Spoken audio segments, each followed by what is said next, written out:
CURES is sponsored by Wheeler Health's Better Choice program. More at wheelerhealth.org. Helping you lead a healthier life. This is CURES. Hi, everybody. Welcome to the CURES Show, where we explore cutting-edge wellness from credible sources. I'm Kara Sundlin. And ladies, this one's especially for you because we're talking about what it means to have a, quote, hot girl summer in 2025. That is a pop culture term that's making its rounds. And joining us now is one of the women behind the two women that host the hit podcast, Decisions. Happy to be with you. Weezy, who is the co-host, thank you so much for being with us. Hi. It looks like we're all having a hot girl summer anyway with this heat wave. Like even the boys are having the hot girl summer. Yeah. We're dying. I mean, here in Connecticut, we just got over a crazy heat wave where my car was saying it was nearly 120 degrees. I don't think that was accurate, but it felt very, very hot here. My phone wouldn't turn on. How am I going to take a selfie? So let's talk a little bit for our audience who might be new to you. You guys have been on quite the journey, starting a podcast as two young women who thought, we got to talk about identity, empowerment, sexuality, all these things that maybe sometimes women shy away from talking about. Why was it important to you to come out and kind of give this unabashed version of being a girl? To be quite honest with you, this happened accidentally. So my partner and I, my co-host and I, she worked at Goldman Sachs. I was a sales engineer at a tech company. And we literally were like over cocktails. Let's make a podcast like we all do. And it turned into this thing where we started to connect with the fans so deeply because we were normal girls being unapologetic. But back then, almost a decade ago, YouTube wasn't a thing, social clips. So it was easy to be more free, more open. And over the years, we connected with fans so much because we were really able to put our lives on the line and everyone could find a story to connect to us to. Maybe they weren't living in New York City and swiping on Tinder. Maybe they were a married mom at home, but everyone found something they could connect with us. And we realized how important and freeing it was. When I was growing up, I didn't have conversations like this. My colleague, Mandy B, she was in church on Sundays. So who's to know where you can talk openly and ask questions? Because it's not school. So we've been able to be that best friend. That best friend, yeah. So the term hot girl summer, I forget, I don't even know exactly where it got coined. I think it was a movie, right? But tell us what you think it means for all of us to sort of embody that in 2025. And maybe it was a movie, but Megan Thee Stallion coined that, I think a year or two ago. For us, it just means being able to live your best life. I've been using this analogy because I find it so important. I was the girl that wouldn't wear a good outfit unless I could have the post ready and get the comments and the compliments. But now, if it's a regular Friday and maybe no event, I'm going to wear it outside and wait for that compliment in person. It's just being able to receive that energy in the flesh, going out, living experiences, and not worrying about your friends or the noise in your head, just living for yourself. Having a hot girl summer could look like taking that solo trip maybe you were scared to do. It could be saying yes to all of those times your friend said, let's get drinks tonight. It's just being able to get yourself out there. Yeah, and I'm the mother of an 18-year-old girl, so I did not grow up with social media, obviously, but to watch them and to us as the moms out there trying to make sure that our young women live for themselves and have inner confidence and not live for those likes, it is a different world out there for that next generation. Do you think that too many young women like yourself, or maybe not like yourself because you're trying to teach people to be more confident and joyous on their own. But how big of a deal is the social media factor and what's happening to young women? Well, frankly, I mean, I'm not too young of a woman. I'm mid-30s, but I will say You're young. I've even felt it. There's days where like I'm kind of feeling a little I go online, I swipe, everyone's got abs. It's deafening. It's awful. And I think learning to put the phone down it's what we do for our children. Everyone that's a mother that I know with a kid under 5, they're like, no phones, no tablets. We're not doing this as adults. We doom scroll, and then we're waking up, picking up the phone again, and it's all infectious. It's not only influencing the clothes you're going to wear, the places you want to go because of TikTok, what's the best this, that, but it's also showing you a mirror of how you should feel about yourself. Sometimes I feel beautiful until I click on Instagram and see Beyonce. Yeah, yeah. I So think we've got to learn that the internet isn't a real reality. It's everyone's highlight reel. This isn't their real life. We don't see tears or how they were feeling about themselves that day. It's just the airbrush photo. So I think for us, teenagers, Gen Z, adults, millennials, Gen X, we've got to let all of it go. have you ever done, and do you encourage people to take a complete break, a detox, like put the phones completely away? Absolutely. So like for you and I, we're in entertainment. I have a TV show too. We've got to like connect to people that love you. But when I get rid of it, oh my God, I start reading. And we wrote a book. Yes, I'm no holds telling barred. I wasn't reading because of social media. It was like my routine. And I think the second I did that detox, I was healthier. I felt it, more energetic, went to sleep easier. How long did you put the phone away for? I did 30 days. That was 30 my days. cleanse. Wow. 30 It days, was no cell honestly, phone at all. you know what well, I mean, of course I used a phone for an email or two, but Not I think the social thing media. that I Okay. missed them. All right. Yeah. Right. Okay. I just missed the meme sharing because social media is it's meant to be social and meant to be community, but it hasn't turned into that. It's an advertisement, right? So Right. I did spend less money. I had no spend days, which I encourage everyone to do. I talk about it in the book, being able to not spend for a whole day. We're always, grabbing Uber, DoorDash, something, buying a dress we see, not having social media. Oh, I was richer. Wow. Yeah. I mean, I can think of that even just the old media where we used to watch TV and you want something because it happened in a magazine or a TV, but then you turn it off. It wasn't with you all the time. So that's so interesting. Modern day QVC is Yeah. Instagram. Okay, that's a great way of thinking about it. So you also talk about mental health and heartbreak and how those two things are also deeply tied to how women specifically show up in the world. Can you tell me more what you mean by that?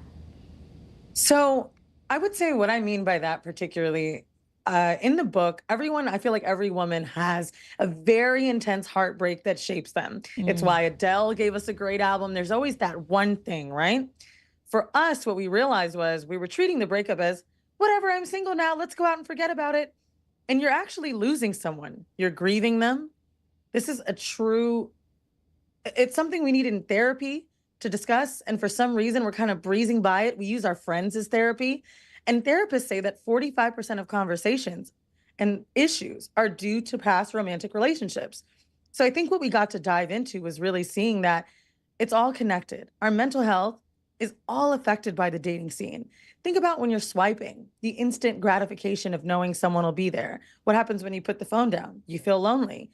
It's all affecting our mental health. Dating is totally different now. 60% of couples are meeting in some form of online interaction, whereas 60% 20 years ago, when you had your daughter, was either in church, at work, or through a friend.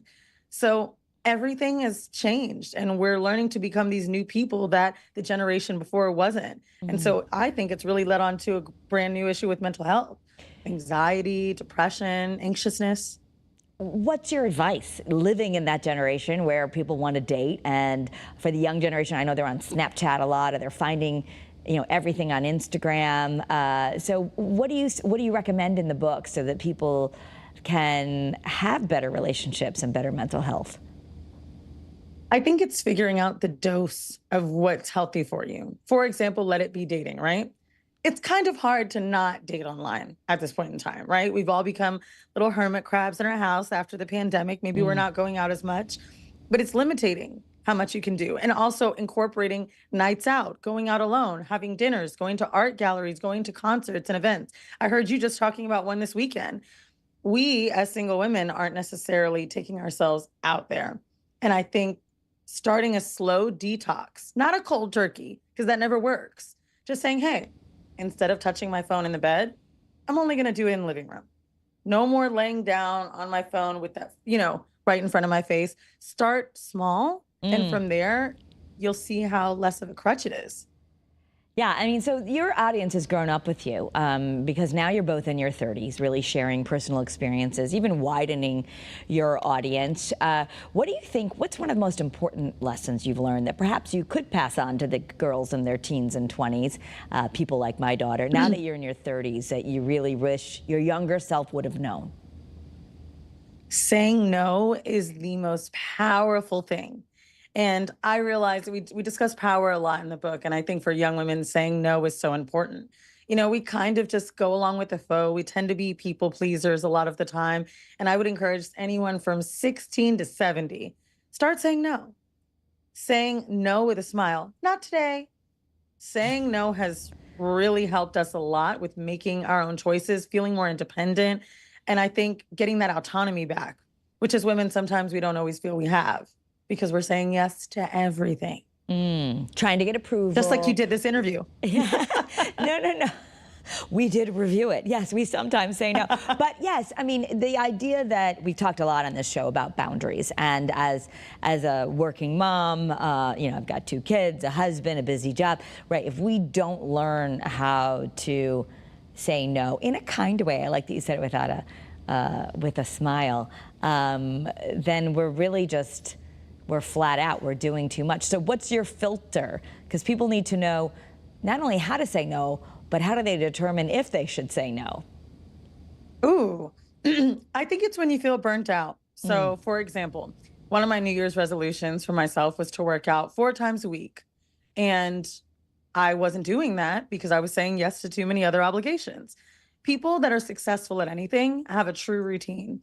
In my industry, working in production, film, television, I've met so many billionaires. And the one thing I noticed with all of them is they kind of do the same thing every day. Yeah. Even if they're in a different city, whether it's meditating, writing, journaling, or working out. And so for ourselves, there's nothing we could do to pour into ourselves if we say yes to others. So I think it's frankly letting people know, oh, we should do XYZ. I've got my workouts in the morning. I can't, but let's find an alternative time. A nice email, a nice text with a smile. It's always an alternate suggestion, never a yes, never apologize either. Right, so many times, oh, I'm sorry, I can't do that right now. But also, we don't, this I think is a help to women. You don't necessarily have to explain. You could say, thank you so much for inviting me. I can't make it, period. Why is it that we feel, and I know we've all been there, that the over-explaining makes it better? Nobody cares. Yeah. No one cares that you gotta go to your kid's recital. My dog's near death, and I have 2 kids, and one doesn't have a ride, and this and that. Like, instead, if you just said, thank you so much, I'm committed. You might be committed to your bubble bath, right? That time at home is so, so special. And I don't think that I've even been using it enough. We feel like every opportunity we have to seize. If it's a Saturday night, I'm living in New York City in the middle of downtown Manhattan. I'm like, there's an event, I should go, even though I am loving the new White Lotus. Oh, and you're so okay. I think it's all about, you got to catch it's up. all about it's keeping the promises to yourself. I have a list. We talk about this all the time, the lists that we need to make of everything that I absolutely need to do for the week. On mine, it's move my body, call someone I love, and eat something I love. And so, when we're going through the motions, we forget to do all 3 of those things. Everyone should have their top 3. And if someone's invitation, if a work, your boss asking you to do something extra, if that interferes, it's a no. Okay, so some great advice. I mean, and part of what you're saying is showing up, which is different than maybe people have been conditioned, and really taking that time, that pause to ask, does this align with me and my values, which could be different for everyone, but even just taking that moment, you really want women to define their values and live by them. I do, because I think when writing this book, I realized I didn't really know mine in my early 20s. I'm not sure the things that made me happy. I just knew I wanted to get married, be a mom, and do all these things, and I lost myself along the way. Weezy didn't know who Weezy was because she was so worried about boys or success and career, but we aren't defined by these things. And I think over the years, what made it such a special time to write it at this point in our lives is that we kind of know exactly what makes us happy. And not a lot of people can answer that question. And seeking that out, finding our own pleasures in life, it takes time because we're so busy wrapped up in everyone else and everything else we have to do that we're last on the list. And so that's the hot girl summer, right? It's doing something that you want to do. Yeah, I like to, I call it for myself, and when I speak to, groups or in school or other women, I call it, have you made a to-be list instead of a to-do list? I have a to-do list. I would forget it if it's not on the list. But could you have at the top of that list what you want to, how you want to feel, how you want to be? And, some of that stuff you have to do, but maybe not everything we put on our list. I love what you just said because one of my girlfriends just learned a new language. And I said, why are you taking French? She's Latina. I'm lost. She's a New Yorker. I'm like, when are you going to go to France? She's like, you should be asking me why not.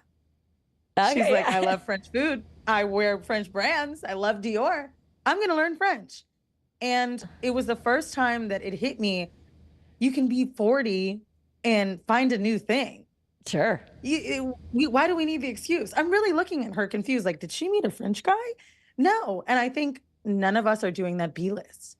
None of us. Yeah. And it's inspired me so much in figuring out what I need to do next. So after I hang up with you, even though it's press week, I'm going to go learn how to make sushi.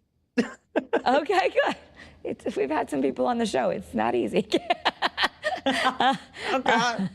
But yeah, I mean, even asking yourself what you really want to do. And I think, the farther we get down this road, as I'm about to turn 50, and we get busy careers and busy kids, and your life, I remember Oprah saying this when she took a step back, her life had become her obligation. So I guess for the young women out there who are following you, or even the older women who are starting to read this book, even asking you you really want to have a hot girl summer. This isn't about the latest lip gloss.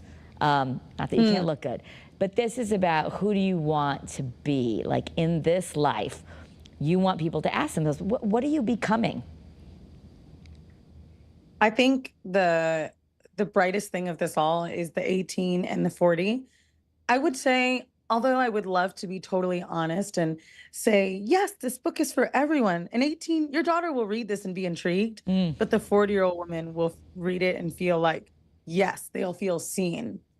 And I think that the dot connection comes when knowing that, like, we've held ourselves back a lot.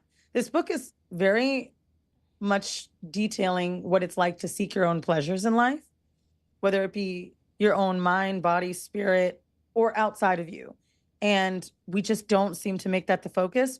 So I think for everyone, what I would encourage them to do for this hot girl summer is put something on your calendar that is outside of your home, without your kids, even without your husband or your boyfriend or your girlfriends. It's just you. And put it on the calendar for 2 weeks from today. And we've got to start living in the now. Like, we've got to get out there. Yeah, and not it's going to coming be home gone and being soon. like, We're complaining about the heat wave. Watch what happens. Your car was too hot. Now your car's going to have snow on it. Yeah, we're going to take a quick moment to hear from one of our sponsors and come back and take a deep dive also about how really young women can really embody what you're talking about. Here's a quick word. Struggling with gambling? Wheeler Health's Better Choice program offers personalized support and treatment to help you regain control. Visit WheelerHealth.org to learn more and take the first step towards recovery today.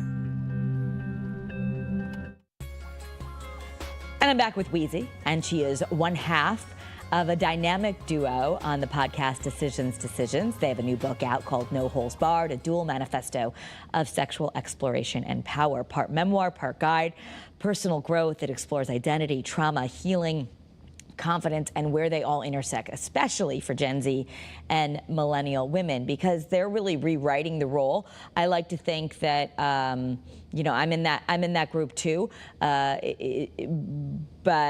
we're all, we've got people before us, whether it be the people who came before me, who were the first in women to do this, or now trying to show the younger generation as a mother, like, okay, here, I want you to learn how to stand up for yourself. I want you to know to have that confidence as you go off to college, to say no or to chase your dreams, all those things that we want, not only for the people we love, but for ourselves. So you talk a lot about authenticity and that is required to stand in your power. What does it really mean to be authentic? Well, I think being authentic means you're the same person throughout. So I don't know if you've ever heard this. I assume you would have. You give me that vibe. But if two friends of mine meet, they say, "Oh my God, Weezy's just like that. Doesn't she do this?" Yeah. And they talk about this thing that I'm like, or my family knows something about me. It's pretty consistent. That's authenticity. Yeah. Yeah. I would say anywhere besides corporate America is the easiest place to be authentic. Within your friend groups, within your family, being authentic means they know every version of you. Me being on this daytime show, I curse sometimes like sprinkles. You know how they just kind of go everywhere? Uh-huh. I'm learning. That's my authentic self, right? And so knowing that I may have those flaws or maybe alternative, it's just owning that. That's the authenticity. It's Yeah. not that I can't clean it up for Kara's Cures. It's that knowing that that's me. Yeah. And I think the more we are honest about who we are, the more other people appreciate it. The phoniness is where we get lost. Yeah. And sometimes young women in college, we've either got the peers that we're following behind or the latest trends. So we don't really know where to go. And I think it's knowing that these people that you're hanging around, yes, you may have them as friends 20 or 30 years from now, but there will be more. And so I think it's the impressing of others that's very difficult for Gen Z. Like figuring out how to be who you want to be without trying to feel included, because community is so important. And we know that. We saw that in the pandemic. Like, we really need our friends around us. So for Gen Z, they become very impressionable while trying to find community. And that's why those college years are just so difficult sometimes. Yeah, because they want to be included, right? That's a huge thing when you're young. I can certainly, all of us wanted that. Oh, you want to be included? Even as you get older, like, why didn't I get the invite? All of that. So Exactly.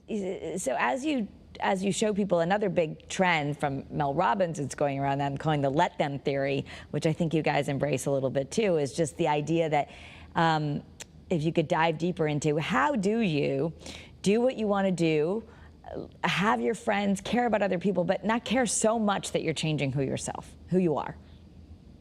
I think what's so interesting about Mel Robbins for most is her fame came mid 40s. Yeah. And she was able to actually be in a place of not caring. And so it's difficult because Mel Robbins cannot care because she's already got her tribe. They're at home.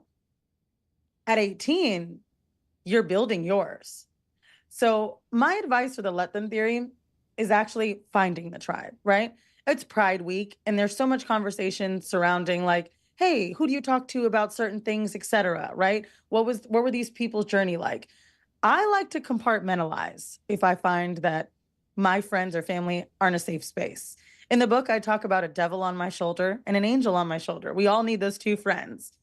We need someone that's going to be like, don't do that. And then the other one like, yeah, go do it. You know who to call. Like, you know who those people are.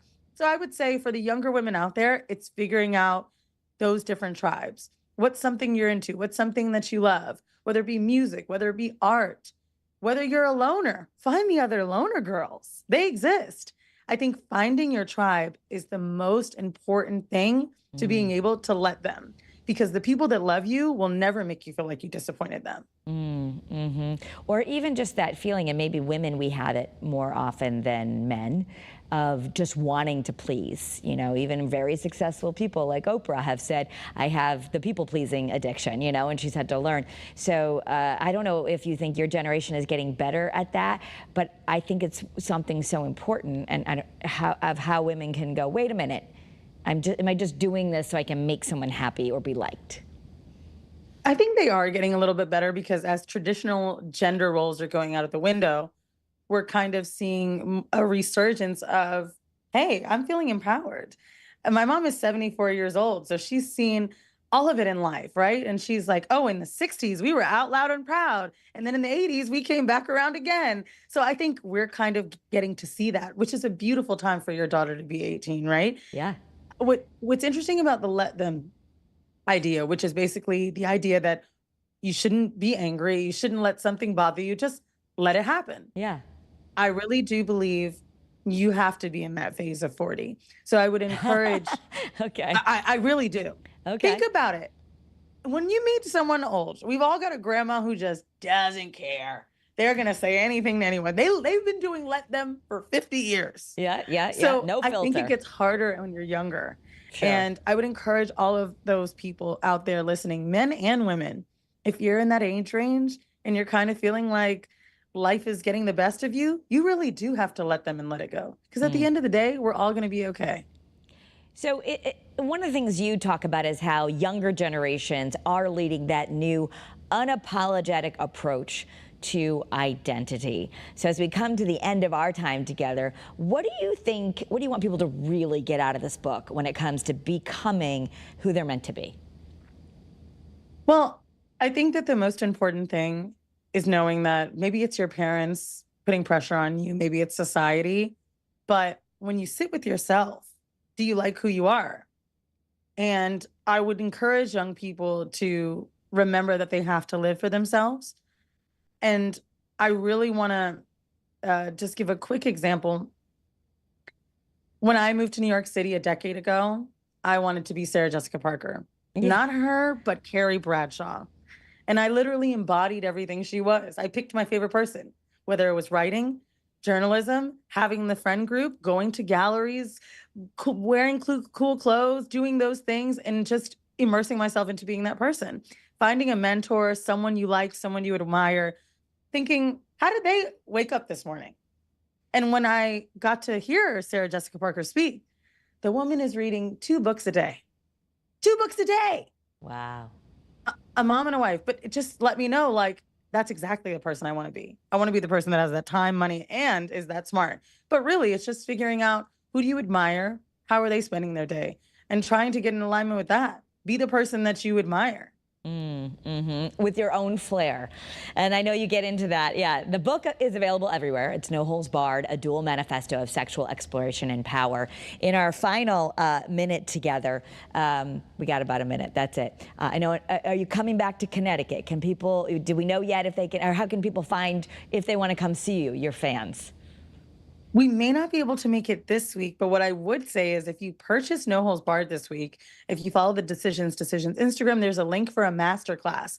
So if you're not a quick reader, like just Sarah Jessica Parker, you can join the masterclass and learn all of the lessons from the book, whether it be safety with certain practices, how to get over a breakup, investment tips. So we pretty much break down the book into a course module.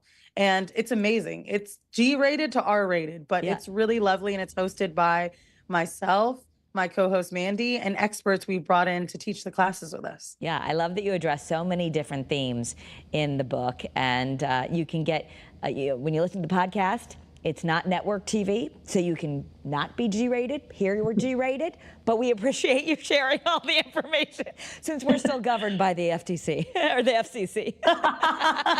The FTC didn't do the book. But. Yeah. You can get the real scoop in the book and on the podcast, but I think it's so important that we have all these voices, and that I really appreciate the work you're doing. So thank you for being on CURES. Thanks so much. I feel cured. Okay, good. And you can listen to the CURES podcast on any platform. We bring you cutting-edge wellness from credible sources. Check out the book and the podcast. Have a great day, everyone, and be well. CURES is sponsored by Wheeler Health's Better Choice program. More at wheelerhealth.org.